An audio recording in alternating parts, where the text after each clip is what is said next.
की गवर्नर पुंग निफु निपान की नियम कनबा जनरल स्ट्राइक असिदा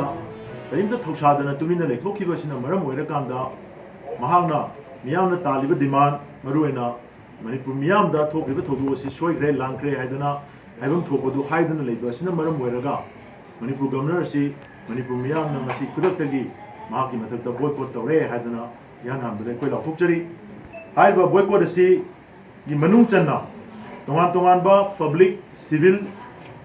कल्चरल अमदी मियाम तिनबा मफम सिंगदा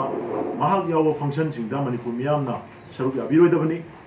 महाक यावगदब थोरम सिंग मियामना सिंबिरोइदबनी गवर्नमेंट की थौपुबा स्टाफ ओइबा तारगसु मसागी मरैबाकी मिंग असिबु इकाय खुमनबा पीबा ngamdaba लुचिंगबा और मदुगी अथॉरिटी दुगी दमोक्ता इकोइना कोचिन चेंदना मागी दमोक्ता थौरांग थौसिल थबक थोरमदा मतेंग पांगबा सरुक याननबगी इकाय खुमनबा पीननोइ मरम लेरेत्रे अदुना मसी मियामना महाक यावबा थोरमसिंगदा सरुक याबिदबा महाक यावगदबा थोरमसिंग सिंदबा महाकना हाइबा वाफमसिंग असि हंदोक्तुना मियामदा सोइग्रिबसिंग असि सोइग्रे हाइदना हाइरक्ति फावबदी मतम कप्तना महाक सि बॉयकॉट तौरे हाइदना मियामना लाथोकचरी अनिसुबदा हयेंगदगी हौरकांदा माइकई माइकईदगी मियाम सिंगना मणिपुर गवर्नरना एपोलॉजी तौ यादना लेरिबसे मियामदा मणिपुर गवर्नरना एपोलॉजी तौगदबनी हाइबा खलाव सिगा लोइनना मियामगी ओइबा खोंजंग सिंग खोंचत सिंग चंगकांदा मणिपुर गवर्नर की गेट तमना मणिपुर गवर्नर की थोंजिन तमना चंगकांदा महाकी मफमदा महाकी मनाना ताद्रिबा फावबा मियामना मणिपुर की मियामदा गवर्नर एपोलॉजी तौगदबनी मणिपुर गवर्नर एपोलॉजी तौगदबनी हाइबा खलाव से लौबिरकांदा माइकई माइकईदगी पेंद्रब मियामना लापिरकांदा राजभवन की गेट तमना लापिरगा मियाम पुनः खोंजंग चंजमिनसी हाइबा वफम से थमजरी मसिगा इरोइनना माइकई माइकईदा लेबिरिबा मियामना इसा इसागी इरेकाई इरमदम मफम सिंगदा लंबीदा थोपिरतुना सिडिन प्रोटेस्ट मैरागी रैली अदगी अखोगी तोंगान तोंगानबा अखोगी मास प्रोटेस्ट ह्यूमन चेन सेंबा असिना चिंबा लोइना लोइना डिस्ट्रिक्ट की मियामना डिस्ट्रिक्ट की अथॉरिटी सिंगदा डीसी ऑफिस सिंगदा डिस्ट्रिक्ट एडमिनिस्ट्रेटर सिंगदा चंबिरकांदा गवर्नर एपोलॉजी तौगदबनी हाइबा डिमांड असि यावबा मेमोरेंडम सिंग डीसी दा पिसनबिबा मरी लेनबा अखोगी डिमांड सिंग मपुंगोइना मणिपुर की गवर्नर मिया मणिपुर दा एपोलॉजी टेंडर तौगदबनी इनकॉम्पिटेंट एडमिनिस्ट्रेटर ओइरिबा अखोगी DGP security adviser chief secretary सिंह रिजाइन तौरगा मखोई लमदम असिदगी मोइना पुरिबा थबकसिंग असि थादोगा अतोपा मफमदा चखिगदबनी मियामना रिजेक्ट तौरबा अदुमलबा ngarang nahan फोंगिबा इंक्वायरी कमिटी की अदुमलबा कमिटी अदु चनबे यारोय मदुगी महत्ता इंडिपेंडेंट इंक्वायरी कमिटी मा inquiry commission of inquiry act की मखादा रिटायर्ड जज सेशन जज नत्रगा हाई कोर्ट जज अमना chair लौरगा अदुमबा committee मगी मखादा ओइना थिजननबा थबक पाइखगदबनी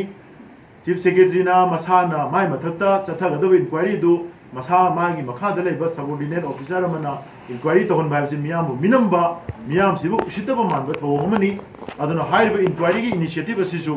independent inquiry vena तौगदबनी हाइबा वाफम असि चथगदबनी अदुई मखा तारकपदा अखोगी खोंजंग सिंग असि हयेंग खक्ता नते नुंगतीगी माइकई माइकईदा लेबा मियाम सिंगना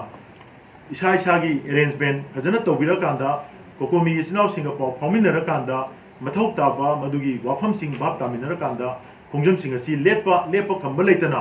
हाइरिबा गवर्नर चीफ सेक्रेटरी डीजी अमदी सिक्योरिटी एडवाइजर सिंगी मथक्ता मियामना तालिबा डिमांड सिंग असि फंगद्रि भौबा लेपतना खोंजंग चंजनमिननबगी थबक पाइखमिनसी मसिगी मनुंग चन्ना एखोगी प्रेसिडेंट रूल असि मखादा लेरिबा मरुएना सेंट्रल गवर्नमेंट की ऑफिस सिंग असि मपुंगोइना मसिदेसदा एखोइना एग्जाम तौगदबा सरुक खरा मपुंगोइना एखोगी महिलोशन सिंग अदगी एखोगी स्पोर्ट्स हेल्थ बैंक अमदी पोस्टल सर्विस लोइना इसेंशियल सर्विस ता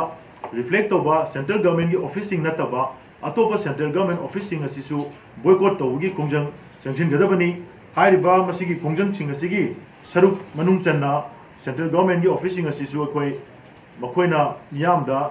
ꯇꯥꯜꯂꯤꯕ ꯃꯤꯌꯥꯝꯅ ꯇꯥꯜꯂꯤꯕ ꯗꯤꯃꯥꯟꯁꯤꯡ ꯑꯁꯤ ꯐꯪꯗ꯭ꯔꯤ ꯐꯥꯎꯕ ꯕꯣꯏꯀꯣꯠ ꯇꯧꯕꯒꯤ ꯊꯕꯛ ꯑꯁꯤ ꯆꯪꯁꯤꯟꯃꯤꯟꯅꯒꯗꯕꯅꯤ ꯑꯗꯨꯒ security adviser DGP chief secretary ꯍꯥꯏꯔꯤꯕ ꯃꯈꯣꯏꯁꯤꯡ ꯑꯁꯤꯅ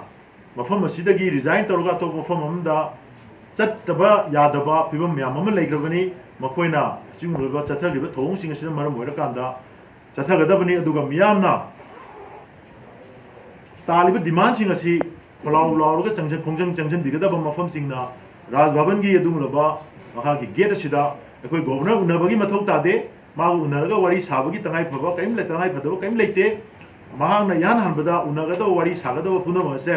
ꯃꯅꯤꯄꯨꯔ ꯃꯤꯌꯥꯝꯗ ꯊꯣꯛꯈꯤꯕ ꯊꯧꯗꯣꯛ ꯑꯁꯤꯒꯤ ꯃꯥꯅ ꯔꯦꯁꯄꯣꯟꯁꯤꯕꯤꯂꯤꯇꯤꯗꯨ ꯂꯧꯔꯀꯥꯟꯗ ꯃꯗꯨ ꯁꯣꯏꯈ꯭ꯔꯦ ꯂꯥꯟꯈ꯭ꯔꯦ ꯍꯥꯏꯕꯁꯤ ꯍꯥꯟꯅ ꯍꯥꯏꯔ ꯃꯇꯨꯡꯗ ꯃꯤꯌꯥꯝ ꯎꯅꯕꯒꯤ ꯊꯕꯛ ꯆꯠꯊꯕꯤꯕ ꯌꯥꯏ ꯑꯗꯨ ꯅꯠꯇ꯭ꯔꯒꯗꯤ ꯃꯤꯌꯥꯝꯅ ꯒꯚꯔꯅꯔ ꯎꯅꯕꯒꯤ ꯊꯕꯛ ꯑꯁꯤ ꯑꯩꯈꯣꯏ ꯂꯦꯞꯄ ꯑꯗꯨꯒ ꯃꯥꯒꯤ ꯒꯦꯠꯇ ꯆꯪꯉꯒ ꯈꯣꯡꯖꯪ ꯆꯪꯁꯤꯟꯕꯤꯕ ꯁꯦꯟꯇ꯭ꯔꯦꯜ ꯒꯚꯔꯟꯃꯦꯟꯠ ꯑꯣꯐꯤꯁꯁꯤꯡ ꯑꯁꯤꯁꯨ ꯃꯗꯨꯒꯤ ꯃꯅꯥꯛꯇ ꯆꯪꯉꯀꯥꯟꯗ ꯃꯤꯌꯥꯝꯅ ꯃꯗꯨꯗ ꯑꯩꯈꯣꯏ ꯕꯣꯏꯀꯣꯠ ꯇꯧꯕ ꯈꯣꯡꯖꯪ ꯆꯪꯁꯤꯟꯕ ꯗꯤꯁꯇ꯭ꯔꯤꯛ ꯍꯦꯗꯀ꯭ꯋꯥꯔꯇꯔꯁꯀꯤ ꯑꯩꯈꯣꯏꯒꯤ ꯂꯩꯔꯤꯕ ꯑꯣꯐꯤꯁꯁꯤꯡꯗ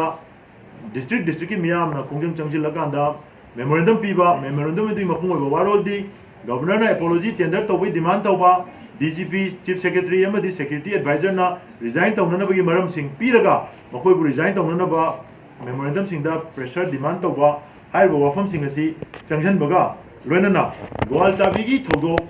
ꯃꯅꯤꯄꯨꯔꯒꯤ ꯃꯤꯌꯥꯝꯅ ꯑꯦꯛꯁꯦꯞ ꯇꯧꯕ ꯁꯨꯡꯉꯝ ꯉꯝꯃꯣꯏꯗꯕ ꯊꯧꯗꯣꯛ ꯑꯁꯤ ꯀꯝꯗꯧꯅ ꯊꯣꯛꯈꯤ ꯍꯥꯏꯕꯒꯤ ꯑꯦꯛꯁꯄ꯭ꯂꯦꯅꯦꯁꯟ ꯑꯃ